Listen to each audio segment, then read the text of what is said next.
Hi everyone, you're hearing from me straight up this week for two reasons. First of all, an apology for the quality of my mic in this episode. It's a little bit echoey, had some system issues at my end. It's absolutely audible, it is just not at my usual standard.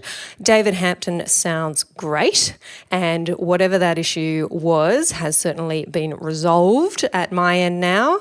Secondly, you may not have caught the news that this year I will be hosting a YSP live event, the first of its kind. I mentioned it in the very first episode of this year, episode 93, which was released a couple of weeks ago, and I've encouraged listeners to pre-register for the event. Details are yet to be finalised and announced, but it will be around about April 2018 in the Sydney CBD area. An evening seminar-style event with myself and some very special guests. Now, if you want to be the first to know the further details and have access to tickets as soon as they go on sale and before they sell out, head over to yourstrataproperty.com.au/live and you can pre-register for that event there. Many of you already have. Thank you very much. And you also have the opportunity, once you've registered, you'll get an email from me which encourages you to let me know what topic or topics you would like covered on the night, what burning questions you'd like me and our special guests to answer for you. So definitely take up that opportunity to pre-register for the event, yourstrataproperty.com.au/live. Now on to my interview with David Hampton. Welcome to Your Strata Property, the podcast for property owners looking for reliable, accurate, and bite-sized information from an experienced and authoritative source. To access previous episodes and useful strata tips, go to www.yourstrataproperty.com.au.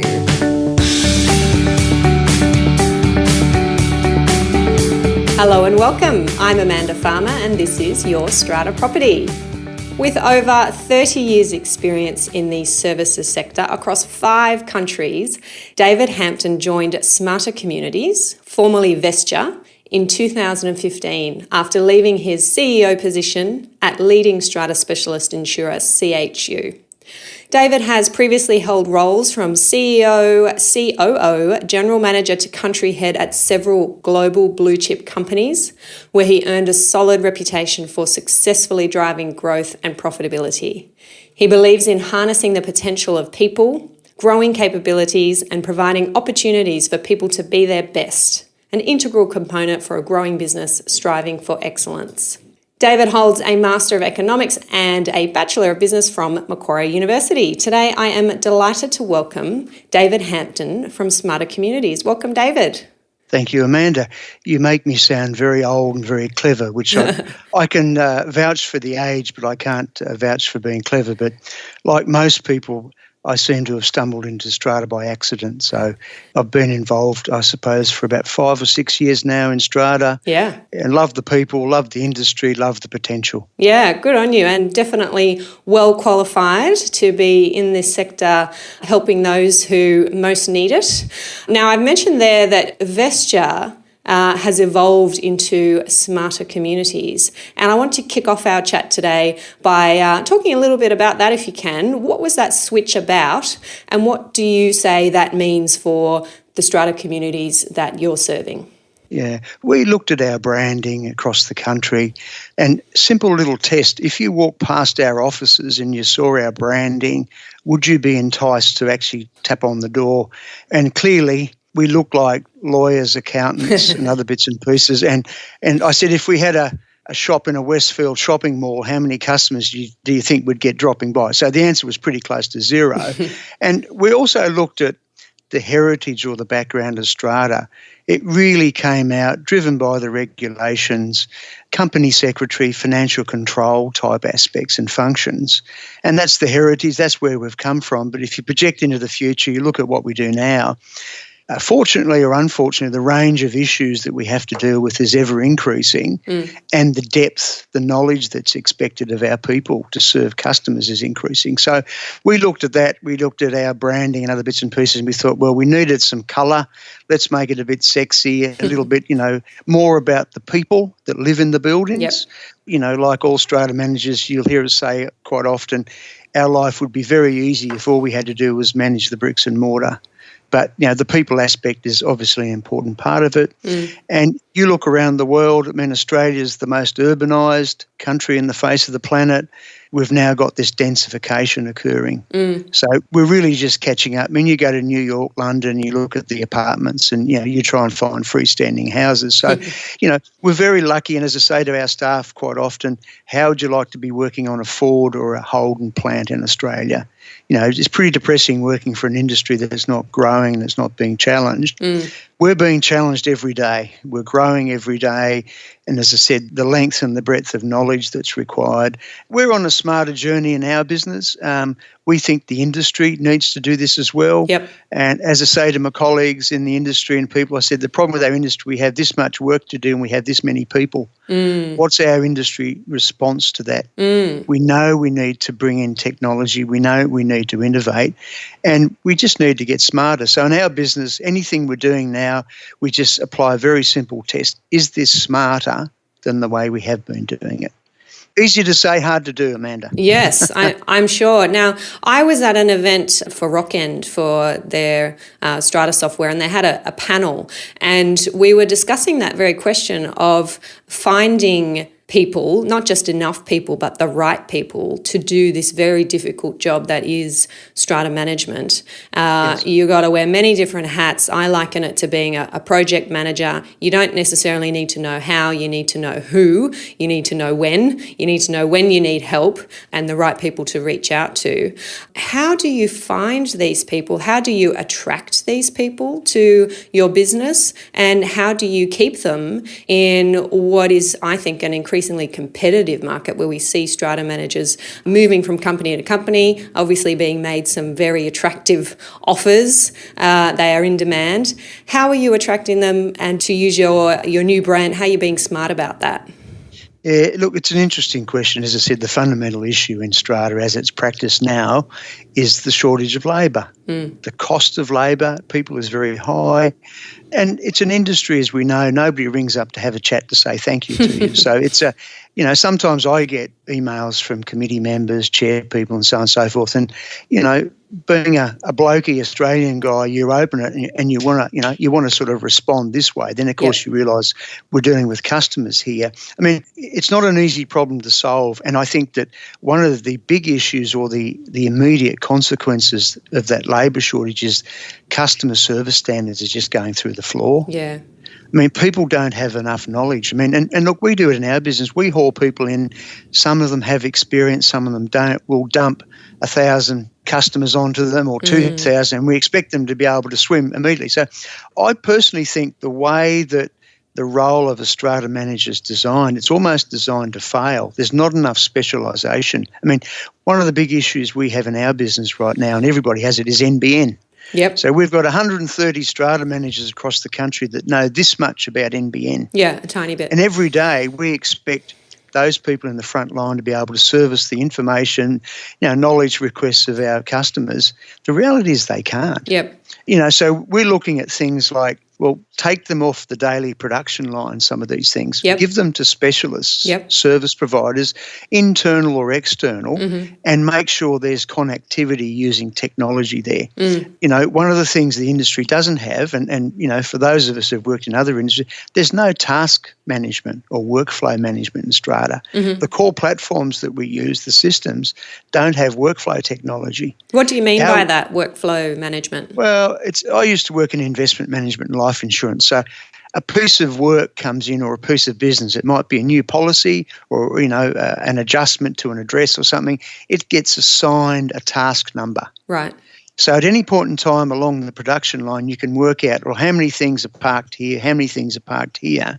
So you can, as running an operation, you can get an idea of where the log jams are. In Strata, our workflow tool, pretty consistently across the industry, is email. Yes. 85% of our workflow comes through email. Mm-hmm. Now, I don't know how many emails you get a day. I seem to get about 100, 150. We've got some people that get more of that. Absolutely. They're not necessarily equipped to know how to handle that. I mean, some of them just hear the little ding, and that's the most recent one, and that's what they'll attack. But, we don't have good workflow tools. We've got some tools that trawl through our emails to understand what's happening and what's not happening, but they're very blunt type of instruments. So some of these basic things, we're looking at retooling our business to introduce basic workflow. And that leads you to be able to automate, and you get people to self-serve because everything that gets logged is given a task number. It sits somewhere until it's resolved. It sits somewhere in your systems and your tools. So some of these things are pretty important. I think specialisation, we probably have $200 or $300 million of building defects at any point in time across the country. We don't have a specialist team yet. We have people that, I'm working on this building here. It's a $6 million claim. The legal fees are now $1.5 million, and it finally gets sorted out and settled. But, that's in New South Wales. There's someone in Victoria who has the same problem, but we don't necessarily get our people together. So I think specialisation is important. And if you get, if it's a seamless sort of pass-through of a task to a specialist service provider, then you can look more at the front end of your business to employ customer service people or, as you say, project managers. At the moment, in my business, I think we're too much like call centre operators. Yes. It's like, here's a problem, we're being reactive. Yep. What do we need to do? And, the industry, I hate to admit, doesn't cover itself in glory. Simple things like the management services agreements that we use. And these are SCA, approved, so on and so forth. I look at some of them, the pricing combinations, and I'm not sure whether to laugh or cry. And, I have our people in Victoria, we use the standard SCA agreement. It's got 4 pages of pricing algorithms. Yeah. And, our business development people say everything goes swimmingly well when we sign up a new building until we give the committee the contract. Yes. And then we get 20 million questions. Yeah. So, as I said, as an industry, we've allowed these tools and we've used them to create a lot of uncertainty. There's a scarcity of knowledge anyway in our industry with our customers and even with our staff. But we've got to solve that problem. We've got to get down to, I just look at the journey the banks have been on and how clever are Australian banks. They're not really banks anymore. They're just service propositions. But, I do all my own processing with my online bank. I can do investment management, foreign currency. I think I pay about $100, $150 a year fees, but the bank never has to do anything. No. And I think I only call the bank maybe once a year, but they're constantly upgrading the tool for me. And you know what? They've never had to give me any customer education. The app is pretty intuitive and I can work it out myself. And so this is the path that we want to go on. I think you're right that Strata is growing up, or at least it's certainly time to grow up and to recognise that we do have this exponential change happening in our sector, and we've got to think about how we work with that. And I think you hit the nail on the head when you come back to customer service. That's good customer service and good high-touch personal relationships are things that I agree will never be outsourced. The management of, as you say, the bricks and mortar and the day-to-day and the processing and all the things that we can liken to our banks, those things can be sent offshore, can be outsourced. The owner is able to log their request for a trade, pay their levies online, check in on the status of their books and records, all of that stuff. And I believe strata managers, the role will change, that they won't be the managers of records and the managers of tasks, but they will be the managers of people. And I think you're on the right track trying to focus on that with your team to make them excellent people, excellent strata managers as people, because that's going to be the point of difference that they'll be able to provide as the industry grows up. Yeah. Well, the reality is the market's been growing by 10% per annum for the last sort of 5 or 10 years. This is a trend that's not going to turn around. And we know that once you build these large buildings, they don't get demolished because there's too many of them. So it's an issue that's here to stay. So we've been scouring the world looking for technology tools that help disparate groups and committees and things make decisions. And one of the things that we came up with, which is, a little bit tangential, but in the Netherlands, they have an application that helps you do a divorce settlement. Yes. And some of us have been through divorces. The financial settlement's always the hard part. So the courts in the Netherlands now say, before we'll issue you with the decrees of, divorce annulment or marriage annulment, you have to demonstrate you've been through this app. And I presume it's a iterative type thing, but, we haven't found that magic tool yet, but we haven't given up on it because we know if we can get smarter decisions made quickly, they're fair and reasonable, they're very transparent, we can then get on with the implementation of those things. Get the service providers in, get the money paid, get lots of transparency there, self-serve, people can see what we're doing with their money. It gets down to the dynamics of how do we make decisions. You've got to provide better information, better quality, more timely information. And, once again, we don't cover ourselves in glory. Sometimes I see on the printers out here reports, this thick that are going into owners' committees. Yeah. And, I started life as a bean counter. I go through them, I get very confused.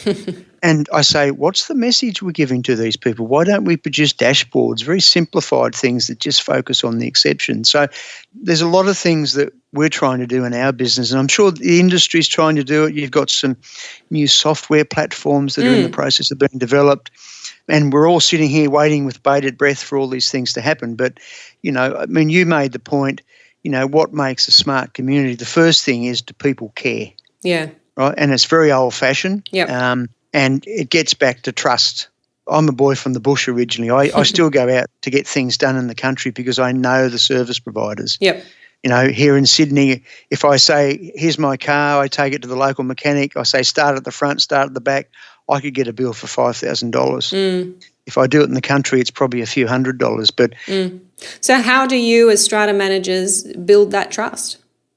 There's no silver bullet. But as I said, as part of our journey, we need to provide more relevant information. Even self-service, letting people put numbers and things in themselves, that actually helps build trust. Because people think, oh, I've put these numbers or this information and now there's some analysis that says I need to do this. That helps build that trust because it said, well, I've been involved in this whole thing and a machine's telling me I need to do X, Y, Z. So in financial services, this was done many years ago. Get people to put their own numbers in, frank the handle, like an investment. And as long as it works and it produces the result and it meets the expectation, then you're going to build trust, you're going to build loyalty. So if you extend that to strata management, if the service that you're providing is solving a problem, regardless of the way it's provided, the platform that you provide it on, it's identified the problem, it's solving the problem, and it's reliable, then you're going to be building that trust. Yeah. I think keeping the promise, that's the important thing. And I think, once again, we get about 6,000 emails a day our business, right? And we send out about 4,000. But it's interesting, our customers expect us to reply on the same day. Yeah. Or sometimes within 20 minutes. Now, when was the last time you contacted Telstra? I try to avoid it. Yeah. Well, it's either a very lengthy interaction or I've found in the last maybe 12 or 18 months, my best conversations with Telstra have been with a bot, like a robot. And I actually didn't know it was a robot. And I remember saying, oh, gee, this is very helpful. So, one of the things we don't do in our customers, they don't like this when you say, look, your email is important. Thank you for this. We will respond within 5 days. It drives them crazy. But, if we actually delivered our promises, if someone said to me, this will be ready in 5 days, and you know what, they delivered on it, I'm not fussed about that. But where the promise is, yes, we'll get back to you straight away, and then after a couple of days you're ringing back, that's where we get frustrated. And, in Australia, as we said at the outset, the cost of people is very high. It's 75% of our costs in our business. And, we don't do anything offshore. We do everything onshore, so on and so forth. But, we've got to work out ways that we can work smarter. But it's interesting, the way of the future is probably voice activated. Yeah.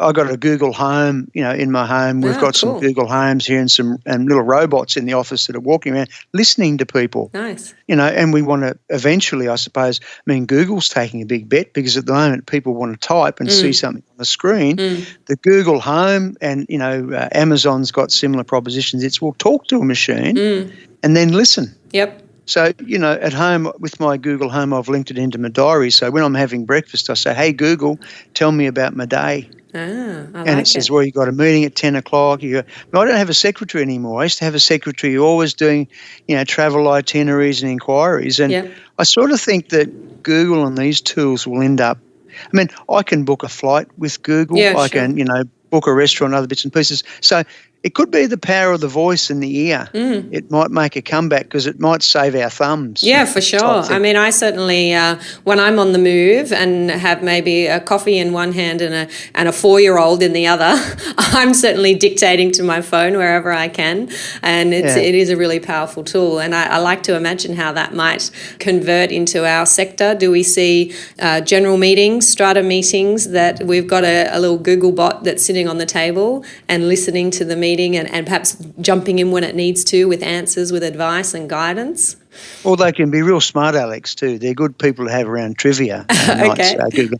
But see, we looked at things like a couple of years ago, how do we get service delivery into a building? And, wouldn't it be nice if you could put an iPad in the foyer and no one would steal it? Now, in Australia, the problem is people steal things, and we've actually seen industrial strength screens. But, with a Google now, maybe you just put it in the ceiling. Yeah.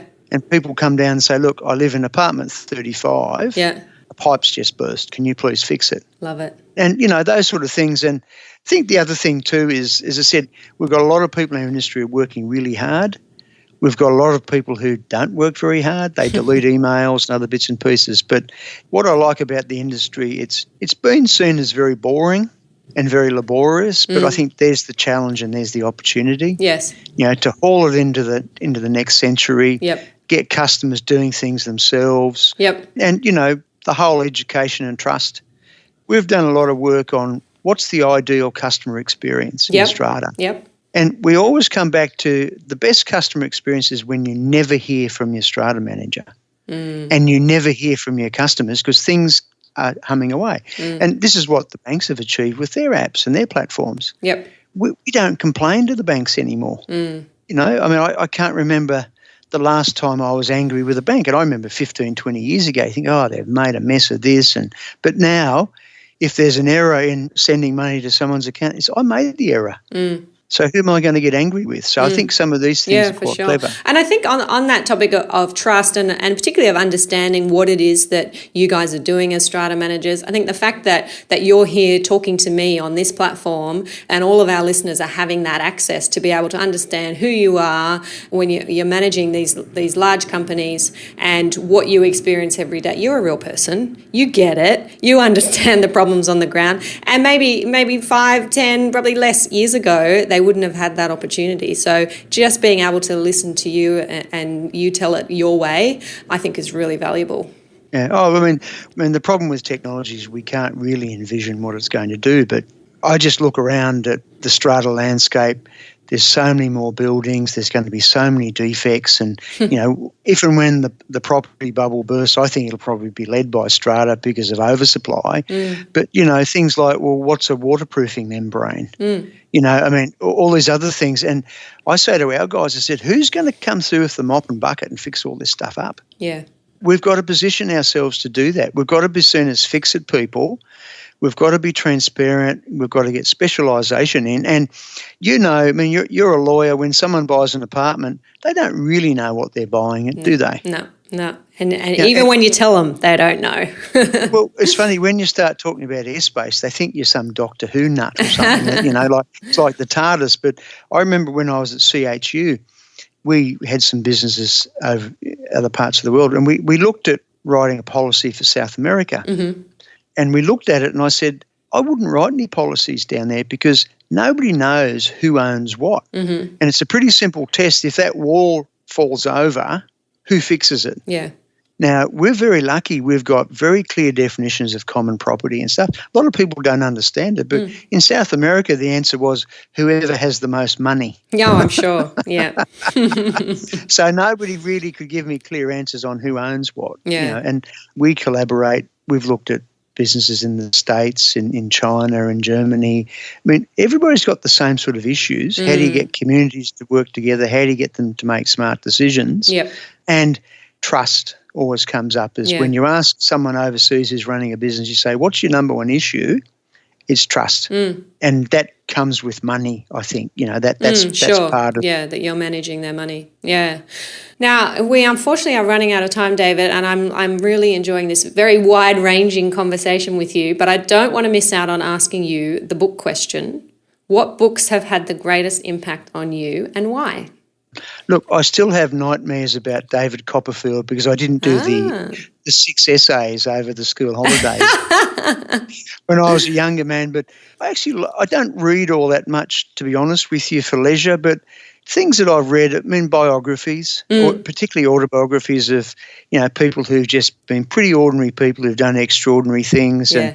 And as I said, I'm pretty boring in some ways like that, but I just admire people who've achieved so much despite the odds. And we all know what it's like. Success has many fathers, failure has none type of things. So I can't, and I've read, Winston Churchill, some of the, these sort of things and other bits and pieces, but I can't say any one thing stands out. But I like people who've achieved things despite the odds. Yeah, they're fabulous stories to read, very motivating, and to inspire us to reach those heights in our own lives as well. I think biographies are always a really good place to start. Yep, absolutely. All right. Now, how do our listeners find out more about you, David, and anything you'd like to add before we wrap up? No, we think the space is exciting. Most of us at our business bounce out of bed. Sometimes we make a mess of things. We get that. But, we've got a clear journey we've embarked on. We know we need to invest in it.